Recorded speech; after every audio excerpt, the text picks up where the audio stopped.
So hello everyone, welcome to the last and final tutorial of your course Introduction to Classical Mechanics. Today we will do some problems related to the Poisson bracket and the canonical transformations. Okay, so let us start. So you have already seen how the Poisson bracket formalism works in classical mechanics or any related problem related to the classical mechanics. So we can and the canonical transformation, that is from P and Q, which is Q and P, which is the coordinate, I mean space coordinate and momentum coordinate. From this coordinate we can create some other coordinate, capital Q, capital P, from small q to small p. So this is the old set of coordinate and this is a new set of coordinate, and if that follows the particular commutation or the Poisson bracket property, then we call it as the canonical transformation. This type of conversion, how to convert small q to capital Q or in other coordinates, you have already seen. Now this some problem may come in your exam, that you have been given some transformation from small pq to capital PQ, and you have been asked to find out whether this transformation is a canonical transformation or not. So this type of problem you will also encounter in your assignments. So we will do some examples. Now suppose that it has been given that your capital Q is actually small p plus I small q, and capital P is alpha small p minus I small q. Now the condition which tells that it will be a canonical transformation only if it is true, that is the Poisson bracket of capital QP should be 1. If this property holds, then we will say that this transformation is a canonical transformation from small pq set to capital PQ set. Now to hold this result, we will find what will be the value of alpha. So this type of question you may encounter in your exam. So we will do this example. So what does it mean? It means del q, I mean del capital Q by del small q, and del capital P by del small p minus del capital Q by del small p and del capital P by del small q. This is the meaning of the Poisson bracket. Okay, so if we do this, delta capital Q, delta q would be only I. Okay, and the second term delta capital P by delta small p would be alpha, and here delta capital Q by delta small p, from here it will be 1, and the last term, I mean last differentiation, delta capital P delta q small q would be minus I alpha. So it is 2 I alpha, and we have said that it should be 1 for a canonical transformation. So this will be equal to 1, which will give you the value of alpha equals to 1 by 2i. Also you can write it as minus I by 2. You are just multiplying with I in the denominator as well as the numerator, and you will get this result. So to be a canonical transformation, alpha in this problem should be equal to minus I by 2. That is the requirement for the canonical transformation from small p small q to capital P capital small q. So this alpha, if it is minus I by 2, then we will say this transformation is a canonical transformation. So this type of problem you will encounter many times. Okay, so this is the exact problem I have taken from the assignment, because as this is the last class, I will not be able to discuss the assignment problem in the in any other video. So this is one example, and there have been given another problem, that is q equals to capital Q equals to small p by small q and capital P equals to alpha q square. So just follow this particular procedure, and with the condition that capital QP, Poisson bracket of capital Q capital P, is equals to 1, and by following the same method, you will also you will also get the value of alpha in this problem. So, what will be the value of alpha, you can easily get from this method. So, this type of short problem is very important, and this generally comes in your various types of exam. Okay, so next we will go to application of the properties of Poisson bracket. So, some properties we have already been seen, that UV of Poisson bracket, the third bracket means it is denoting the Poisson bracket. Okay, so it is 0. Also UV, that means minus VU. All these properties has been done. AU plus BVW, it can be written as a linear combination. It is the linearity of Poisson bracket, that is UW plus BVW. Okay, and UVW is actually UW V plus UVW. Let me check whether it is okay. So, these are the various properties, and there is another cyclic property, that is UVW plus VWU plus WUV, it is equals to 0. So, these are some important properties, you should remember this, and we will apply this property to calculate various type of Poisson bracket. Okay. So, just a second. Yes. Okay. Now we will apply this in the angular momentum region. I will tell you how we. So, angular momentum for any particle, angular momentum generally it is expressed by r cross p, where r is the Poisson vector of the particle and p is the momentum of the particle. So, it is like this, and if you write r as xi plus yj plus zk, this is j, and p as pxi, so I am writing it in a component form, just j pz k. So, x y z are my unit vectors, and the component associated component for momentum is px py pz, and it is x y z. So, this is the general representation of the angular momentum vector. So, we will call it as L. So, okay. So, if we write the L in the in the open format, if we multiply this, so I cross I is always 0, and the non-zero value will be I cross j and I cross k, and similarly it will be j cross I and j cross k. That means similar unit cross product of unit vectors is always 0, that you know, j cross j, k cross k also 0, and it follows the cyclic property in this direction. That means I cross j will give you k, j cross k will give you I, and k cross I will give you j. And similarly, if you go in the clockwise direction, then I cross k will give you minus j, and k cross j will give you minus I, and j cross I will give you minus k. Okay, so this is a useful way to remember what will be the value. So, if we multiply it, so xi will give non-zero term only when it will be multiplied with pyj and pzk.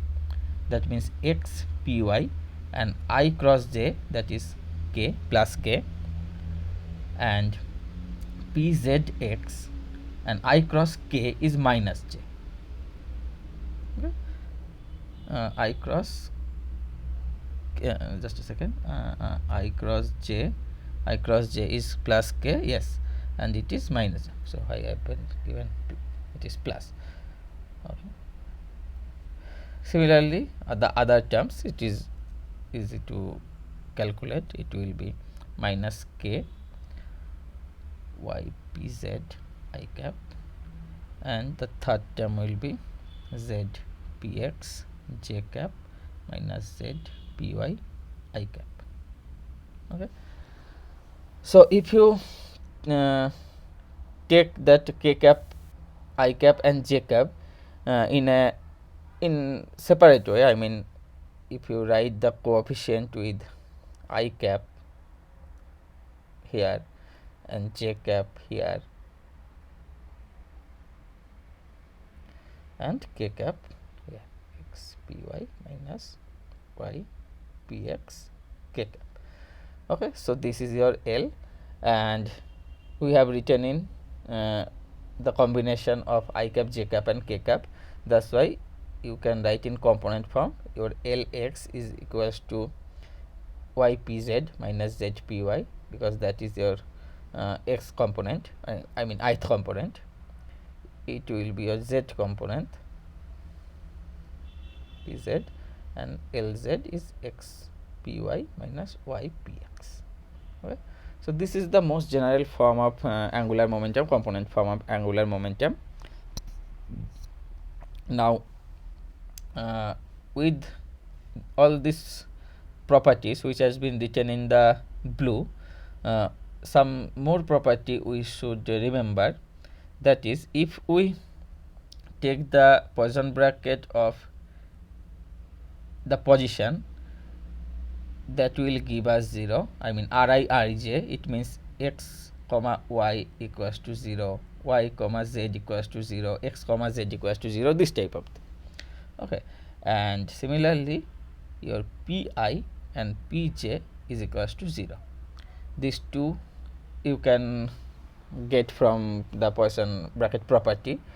And if we do this thing, that Ri, if we took the Poisson bracket of Ri with pj, that will give you delta ij. That means when I equals to j, it is non-zero. That means if your I equals to 1, that means R1 is x and P1 is Px. So x Px equals to 1. But if you do it with x Pz or x Py, it will give you 0. Okay. So this is the meaning of that Ri Pj equals to delta ij. Here I equals to 1 means x coordinate, and 2 is y and 3 is z. Oh, so instead of x y z, I can write it. Sometimes I may write it as L1, L2, and L3. So it means L1, it is L2, and it is L3. So 1, 2, 3 are associated with x, y, z respectively. Okay. Okay. So this property we also need to remember with this. I mean, this is not exactly property. This is the These are the calculated values using the Poisson bracket property. Main properties are this. Okay. So now what we will do, we will calculate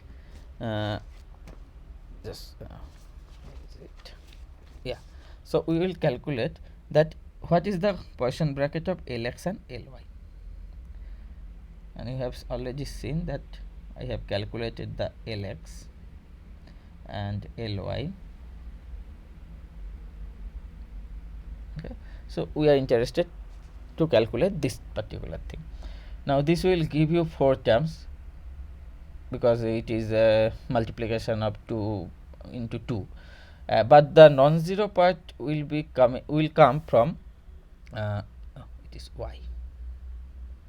Multiplying this term with this term and this term with this term, these 2 term will actually give you the non-zero values. Other combination of other factors of the multiplication will give you the value 0.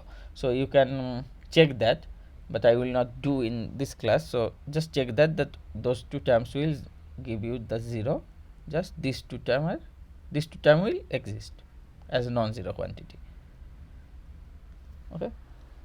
Now now we have to calculate these 2 commutation or Poisson bracket. So let us, why I am writing it as z, it is y. So let us calculate the first one, y pz z px. Okay. Now here we will apply some property which we have written at first. So let us call it as w. ZPX we have written it as W, so that means YPZW. Now we will use this particular formula. You can see that UV comma W, which was this, is UWV plus UVW. Okay, this property we will use here. So that will give you YPZW plus YWPZ. Okay. Yes. Now W is actually ZPX. So I have taken that as W to simplify this line from here, nothing much, and Y ZPX PZ. Okay. Now we will again use this property, which is UV equals to minus VU. So commutation of Poisson bracket of UV is minus VU. So if we do this, ZPX PZ minus ZPXY PZ. We have just written this term inside the bracket in a reverse way. That's why the minus term comes. And again we will use the relation number, not number, this one, that UV comma W, this property we will again use. So that property we have used at first in this line, and then we will again use that in this line. Okay, so minus Y, it is outside of the bracket, and it will give you Z PX PZ. All third bracket means the Poisson bracket, plus Z PZ PX. This is the first term, and here PZ is outside of the bracket. It will give you Z PXY, sorry, plus Z Y PX. So I have used this, I have used the minus sign to convert that PZ comma ZPX to ZPX comma PZ in the next line, just because we will apply this particular rule, which was the, here you can see that the multiplication of the two term is at first, and then the isolated term, which is W, is in the second. So we have converted our term in that way. That means the multiplicative term, which was ZPX, the combined term, that we have taken in the first place, and PZ we have been taken in the second place. So to do that, we have just taken that minus sign. Okay. So now if we do, if here, so we have reached this up to this line. Now we need to apply this property, that Ri Pj equals to 0, this 3 property. Okay. So you can see it is Px Pz, which will give you 0. Z Pz, this term will give you a non-zero value, that is 1. So minus y is there, y Px. And here Pxy will give you 0, and Zy will give you 0. All these 3 term will is 0 actually, according to this these properties, this properties. So according to these properties, I have put 0 and 1 accordingly. So you got that it is minus ypx from the first term. So this term, let me take it in your side, sorry.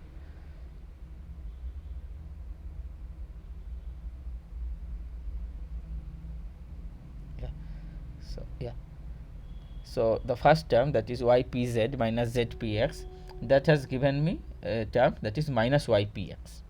So we will write here it is minus ypx, and by the same method, if you calculate this second term in the Poisson bracket, that will give you plus xpy.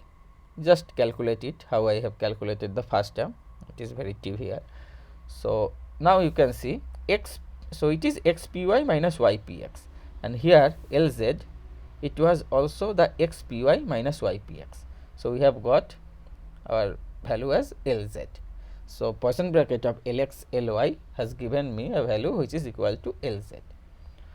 Okay, so we can write that Lx Ly is Lz Similarly, if you do the other things Ly, Lz, it will give you Lx, and xy, yz and zx. If you do it, it will give you Ly. This also follows that particular anti-clockwise rule. So if you are combining your Li, I mean, okay, right, just write x, y, z. So Lx, Ly, that will give you plus Lj, Ly, Lj, that will give you plus x, Lx, and Ly, oh sorry, x, y, z, sorry. So sorry for the mistake. So Lx, Ly will give you Lz, Ly, Lz will give you Lx, and Lz, Lx will give you Ly. It is also following the anti-clockwise rule. And if you take it in a clockwise direction, that means if you take it Lx, Lz, so that will give you minus Ly. Okay, so this we I mean you can check this also, because from our property we also know that Lx, Ly is actually minus Ly, Lx. So this and this is minus Lz, Ly, and this is minus Lz, Lx. Okay, Lx, Lz, Lx, Lz.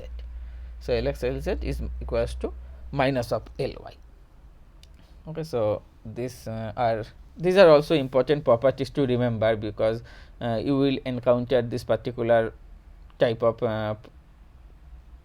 relation in quantum mechanics also, when you will study various things like hydrogen atom or anything. So it is very important to remember. Now, so here we have till now we have calculated the Poisson bracket between two components of angular momentum. Okay. Now what we will do, we will calculate the Poisson bracket between angular momentum and linear momentum. Okay, that means we will now calculate Px, Lz. So here Px is your linear momentum, and Lz, Px is the x component of linear momentum, and Lz is the z component of angular momentum. So Px is as it is Px, but Lz we will write it as we have calculated ypx, xpy minus ypx, xpy minus ypx. This is the same thing. This is xpy minus ypx. Okay, now we will calculate the Poisson bracket between these two value, that is between these two different momentum. So it will be Px xpy minus Px ypx, right? Yeah.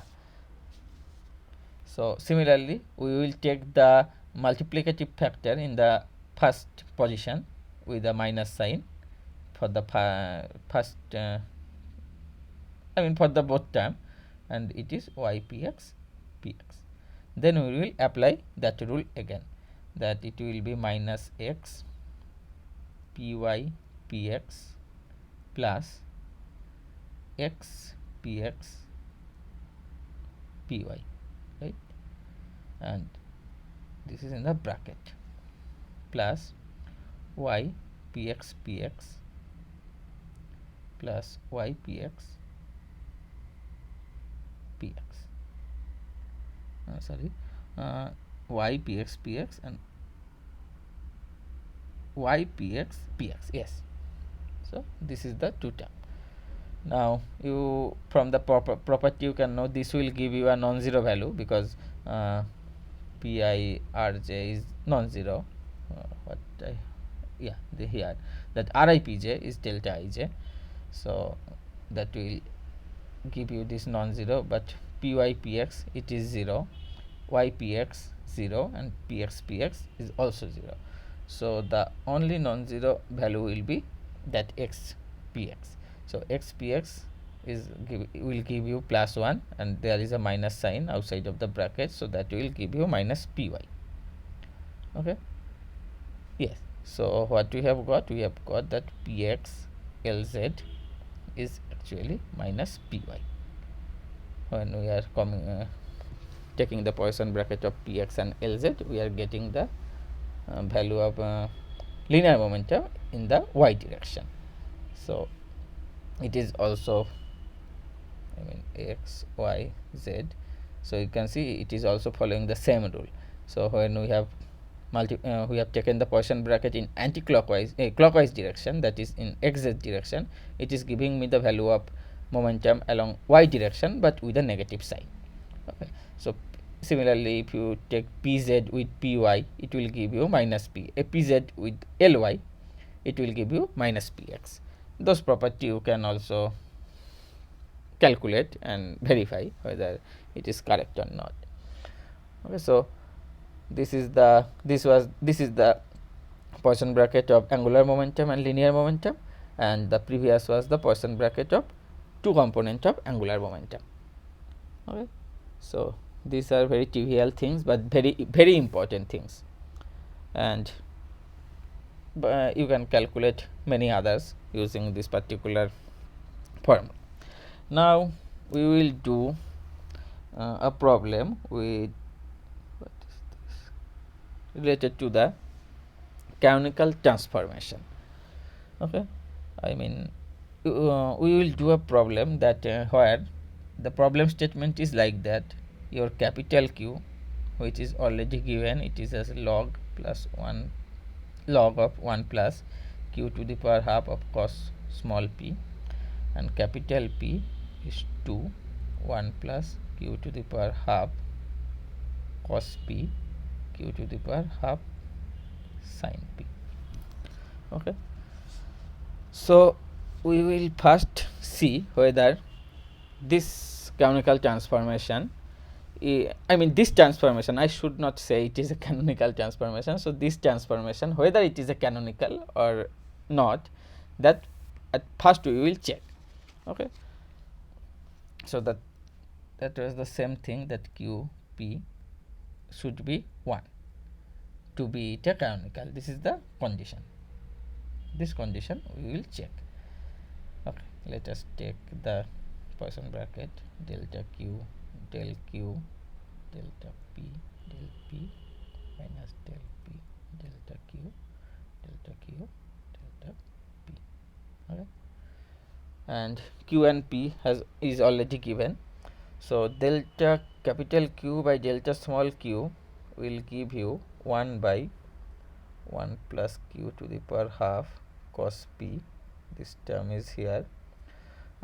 Yes, and there will be a q to the power minus half cos p.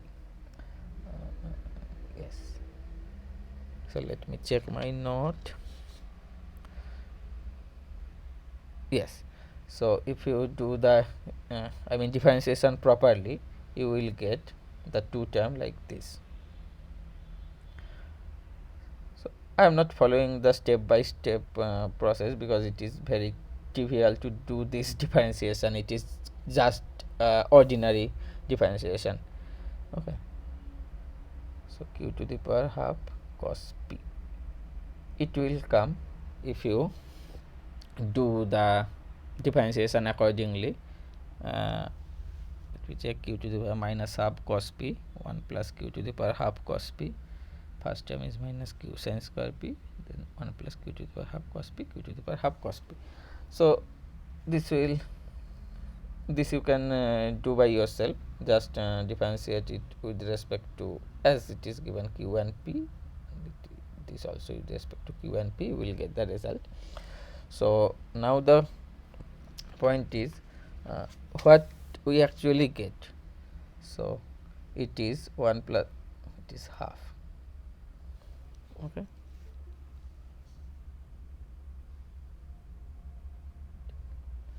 okay, yeah. So now if you do the algebraic calculation, then you will find the result which I have already have done. Just let me check, because it is, yes. So q equals to 1 plus q to the power half cos p to the power half sin p. Oh, so yes, that's why I was wondering what I am doing. Okay, so this is the term, this is the first term which you will get, and there will be a second term. So the second term I have missed, so that is q to the power half sin square p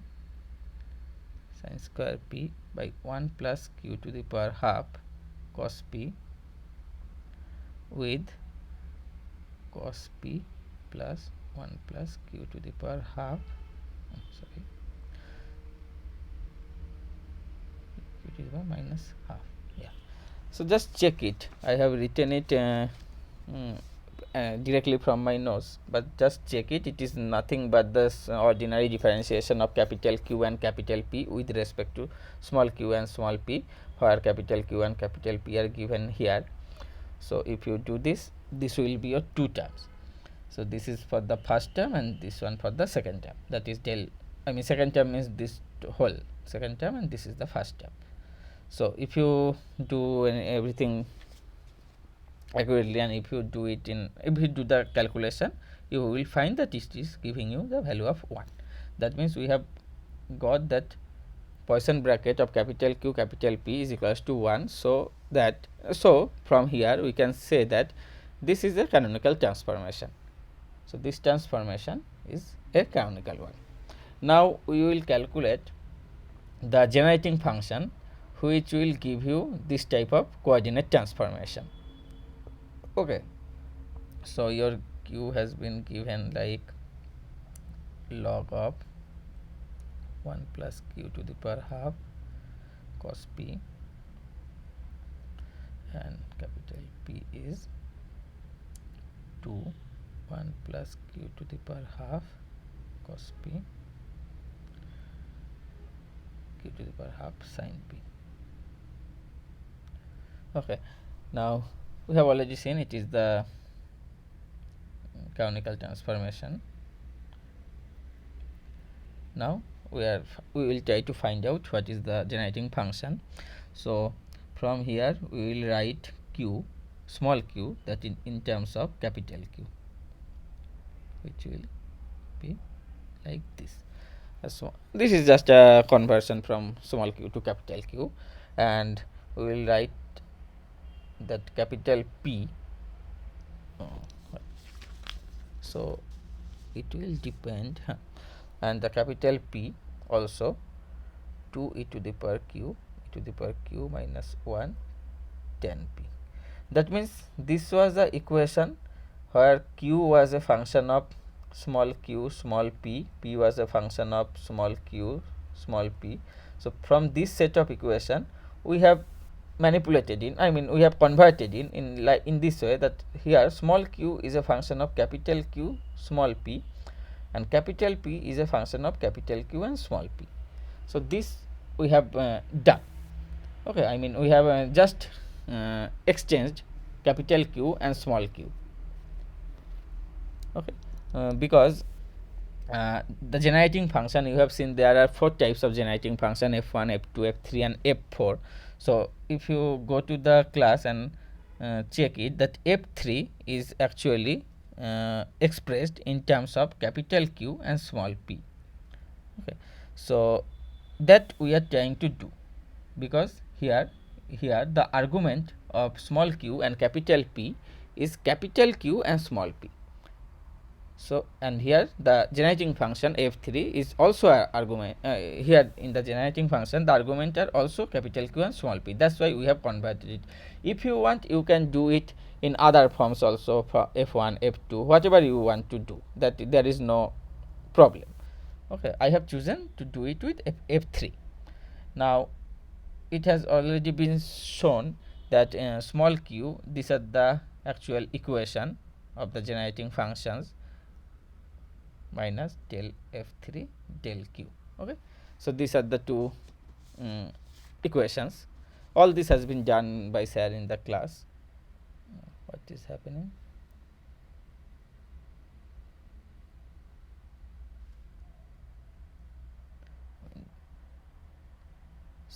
Kirutika, can you just confirm whether you can see what I am writing or not?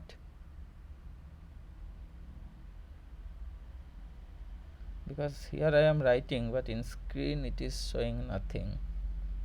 So let me check what happened.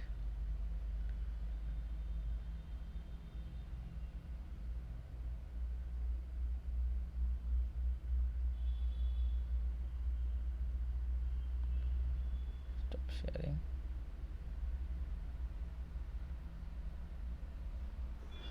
So there is some problem, I think.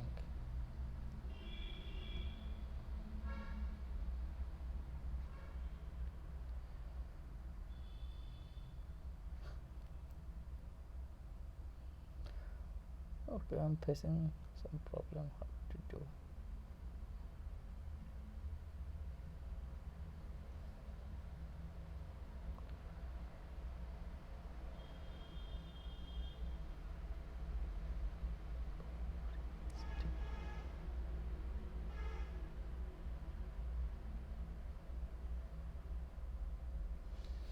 So I don't know what happened to the screen. It has frozen.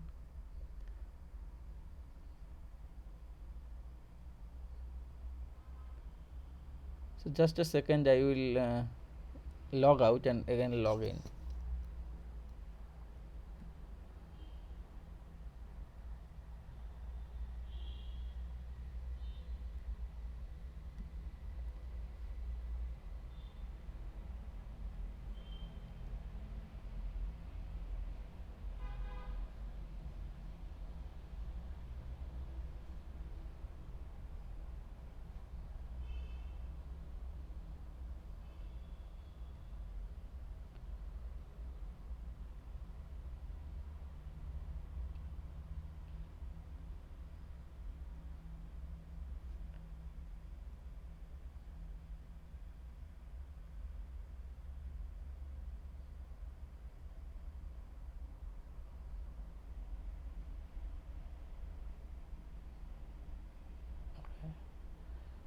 Now rejoin.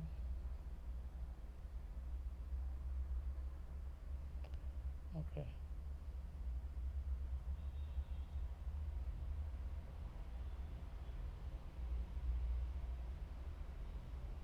Yeah, I think there was some problem related to the internet. Now it's fine, I think. Let me check. Hello. Yeah. Okay, so as I was telling that the generating function of type 3, that is f3, which is a function of capital Q and small p, and similarly we have expressed our small q and capital P in the problem as a function of capital Q and small p. So these are the equation, and from here we can find out what will be the generating function, because our small q, it has already been expressed like this, and this is del f3 del p. Okay, and just a sec. Yes, del f3 del p, and the another equation it is from here, and the another equation is 2 e to the power q minus 1 tan p is equals to minus del f3 del q. Okay, now from these two equation, by integrating you can calculate what is the f3. So if you integrate this particular, and these are partial differentiation, so you have to integrate the both equation, and the final solution will be the combination of the two solutions. Okay, so if you do the integration here, that will give you f3 as e to the power q minus 1 square, and integration of sec square p is tan p. Okay, so it will be tan p, and similarly if you do this integration, it will give you, and there will be a minus sign, I think, just check the sign whether it is correct or not. But and f3, it will also give you the same result, tan p e to the power q minus 1 square.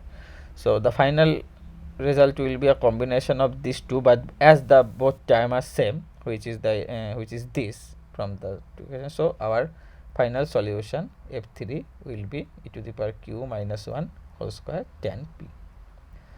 If these two are different, then we have to add that particular term, but there is no point of adding to same term. It will give you just a constant factor whether it is 1 or 2. So it will be your f3. So this is how you have to calculate the generating function associated with some problem, with some given problem, and this may come in our exam also. This is very important thing. So another way, I have done it in this way, that separately by calculating del f3, del p, del f3, del q. But if you write it in a compact way, that can also be written. So it is another method of the same thing, that is del f3, which is q and p. It can be written as del f3 del q dq plus del f3 del p dp. Okay, so it can be written like this, and this del f3 del q, this del f3 del q is actually p, right, from here. So minus p, so it is minus p dq, and your del f3 del p is minus q, so you can write it as minus q dp. And your capital P and capital Q is already been expressed in capital Q and small p. So we will just replace small q and capital P with these two expression. It is just another method I am saying again. So if you write your, what was your p? Your p was 2 e to the power q, 2 e to the power q. It is capital P, 2 e to the power q minus 1 tan p dq minus q, that is e to the power q minus 1 whole square sec square p dp. This can also be written as like this. So e to the power minus q square, tan p minus e to the power q minus 1 square d tan p. Okay, so this line can be written in this way also, where d denotes the differentiation, and by combining these two you can also write it e to the power q minus 1 whole square tan p. Okay, so this is your df3. Now your df3 is minus of d of this thing, that means your f3 is minus of e to the power q minus 1 whole square tan p, which is the same thing as we have got in this other method also. So in this way, by writing your expression in a proper differential, by writing as a d of something, which is this line, you can also get the value of your f3. So I generally prefer the other method, but if you want, you can do you can follow this method also. Okay, by writing it as a differential of some quantity, but the result will be same. So f3 is minus e to the power q minus 1 whole square tan p. Okay, now okay, this is done. So we have so what was the statement? The statement was that we have given capital K, capital Q. At first we have checked whether this transformation is a canonical or not, and we found it is a canonical. Then we have derived the generating function associated with this canonical transformation. So this was the main problem. This type of problem is very common in exam also. Okay, now I think this is clear. Now we will do another problem related to the classical mechanics. So yes, this problem, I think it is nice one. So we will do a problem like suppose that we are in a 3D geometry, in a 3D space and 3D spherical polar space. Okay, so we are considering that we are in a place like this, the particle, not we, a particle that is in a 3D space, and we are using the spherical polar coordinate for this problem. So and it is a and there is a potential UR. Okay, so it is not a free particle type, there is a potential UR. So our Hamiltonian, that can be written as T plus U, where T is the kinetic energy. So you can write it as R dot square plus R R sine R theta dot square, R square theta dot square plus R square sine square theta phi dot square. This you should remember, this you can write in your spherical polar coordinate. Also you can write it in form of momentum. So we will actually write this. So PR square is momentum associated with the R. Similarly theta and phi, P theta square by R square plus P phi square by R square sine square theta plus U small u capital U R. Okay, so this is the Hamiltonian of the system. It is the, I mean, these two lines are exactly equivalent line, just instead of space coordinate I have written in terms of momentum coordinate, PR, P theta, P phi, instead of R dot, theta dot and phi dot. Okay, so now we can calculate from here that what is the Poisson bracket of P phi and H. Okay, so that means P phi H is PR square plus P theta square R square plus P phi square R square sine square theta plus UR. So this we can calculate, and you can, I mean, you can do the calculation and you will find that it will be a 0. Okay, so by calculating this you will get the result as it is a 0 if you do the Poisson bracket. And another thing is that our P phi, our all the coordinates, I mean P phi, P R or P theta, this we have taken that there is no explicit time dependence, because you can see there is no explicit time dependence in the problem, in the momentum. So del P phi del theta is equals to 0. Okay, del P phi del t equals to 0. This means, what this means, that this is 0 and this is 0. Now P phi dot, this has also been done in the class which I am going to write. It is actually can be written as Poisson bracket plus del P phi by del t. You can write the evolution of the quantity as a combination of the Poisson bracket and the time derivative of that particular quantity. So del P phi del t, it has been 0, and P phi h, which is the Poisson bracket of P phi h, it is also 0. That means P phi dot, which is the total derivative d P phi dt, that is 0. That means it tells that P phi is equals to constant for this particular problem. Okay, where age has been given in this way, and here also the assumption is the potential has no dependency on time, it is independent of time. So P phi is constant, you get. Now similarly L square h, where L square is actually the total angular momentum, which is a summation of P phi square, P r square and P theta square. So if you calculate this particular thing also with h, then you will also get, it will give a value of 0. So I am not calculating the Poisson bracket because it is very trivial to calculate, and you have already seen how to calculate it. So now if you calculate it, it will give you 0. Okay, now this also means that yes, and the one second, what I have done in the note, it is wrong. I don't have the pen. Okay, so L square with h is 0, that means the total angular momentum, it will also depend on the will not depend on the time.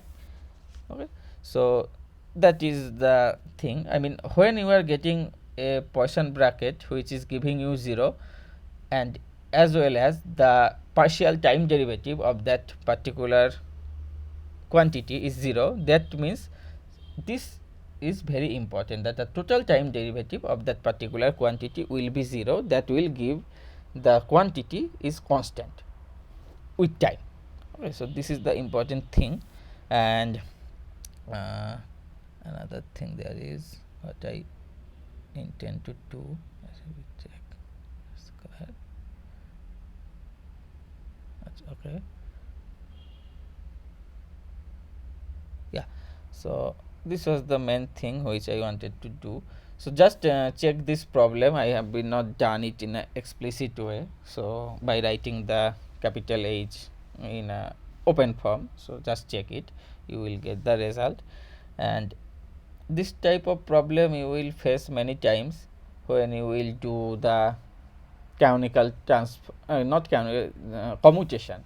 So in quantum mechanics, this type of problems, there will be a Poisson bracket type of property which is called the commutator in the classical mechanics language, in the quantum mechanics language. So there you will find this type of problems repeatedly while solving some some problem given potential. Okay, so this is what now I want to do a simple thing which has been asked by sir in some of the previous class. So it will be the it is everything which I wanted to say from the Poisson bracket and commutation and the canonical transformation. Just as a last part, I will do a particular, not problem, it is a theory you can say, but I thought sir has given it. I don't know whether you have done it or not. So the problem is like this: we have a coordinate which is a fixed coordinate. This is the fixed coordinate. This is from your previous chapters, not from canonical transformation or anything. So it is related to the rotation of a system. So 0, capital Z, capital XY, it is our fixed system with space, and there is another coordinate which is actually rotating with respect to this fixed frame. Okay, so that we will say as O dashed, Y dashed, Z dashed, and X dashed. And O dashed is, this frame is related to a body which is rotating, and O dash may be the center of mass of that body. Okay, so and the distance between O and O dashed is capital R, and there is a point in the body which is P. Let us say that this is the distance between O dash P is R dashed and OP is R. Okay. So this is the configuration of the system, that a body is rotating, and that X dash, Y dash, Z dash frame is embedded in that body, which also rotates with the body with respect to some space fixed coordinate. Okay, so from this geometry it can be written that our R is actually R dash plus capital R. Okay, this is related to some you can see that while going through the defined type of TOPS problem, there is a new in the notation you need the equation of motion. So in that case it has come in your course. So sir have not done it but asked you to do. So dr dt, it can be written as dr dash dt plus d capital R dt. Okay, these are vectors. Yes, now the main point is this dr dash dt, which is the change of r dash coordinate. That means this thing, this particular thing with respect to time, that can be written as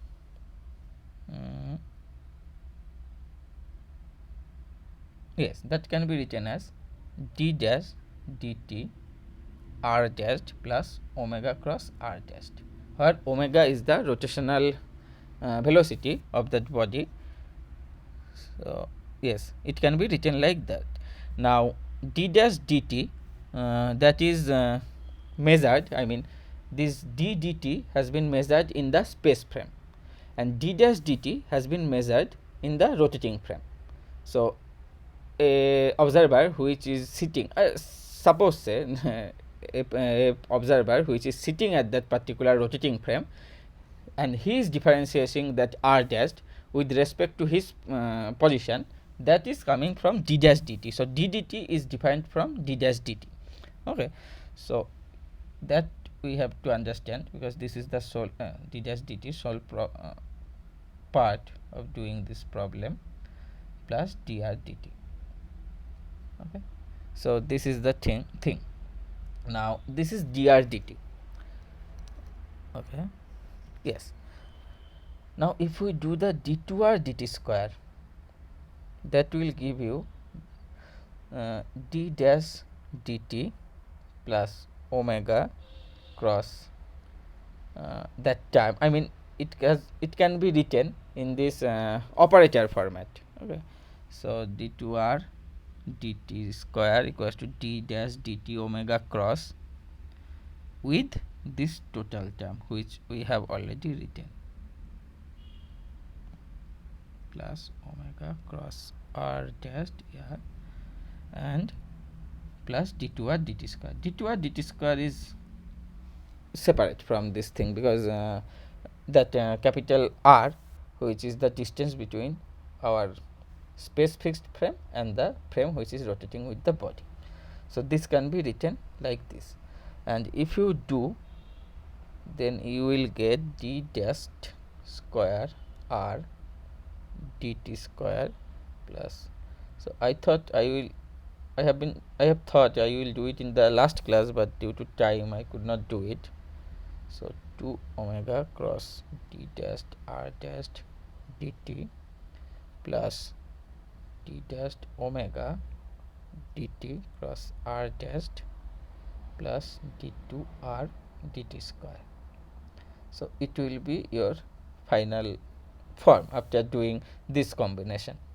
Okay, because d dash dt with d dash r dash dt, I mean this term with this term, that will give you this first term, and omega cross dr dash dt, this one, this is here, and omega cross r will come from this omega cross r dash. Okay, so if you do it, you will get the result. And the main point is, so if I write it in a clear way, dr dt square, where d dt is the differentiation with respect to the space fixed coordinate. Again, I am emphasizing on this point. D dash r dt square is the differentiation with respect to the rotating frame, plus omega cross r dash, omega is the angular velocity, 2 omega d dash r dash dt plus d dash omega dt plus r dash plus d2r dt square. Okay, so all this term, these are coming in the rotational frame, and this is in the space fixed frame.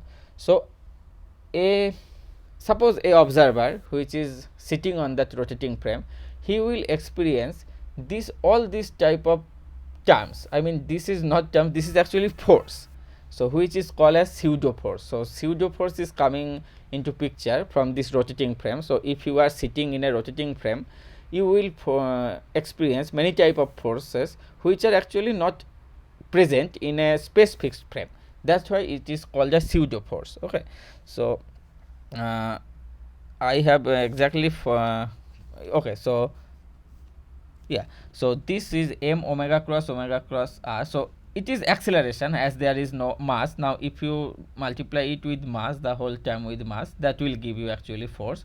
So the term m omega cross r dash, which is coming from this term. Okay, so I should write it like this. This is actually your centrifugal force,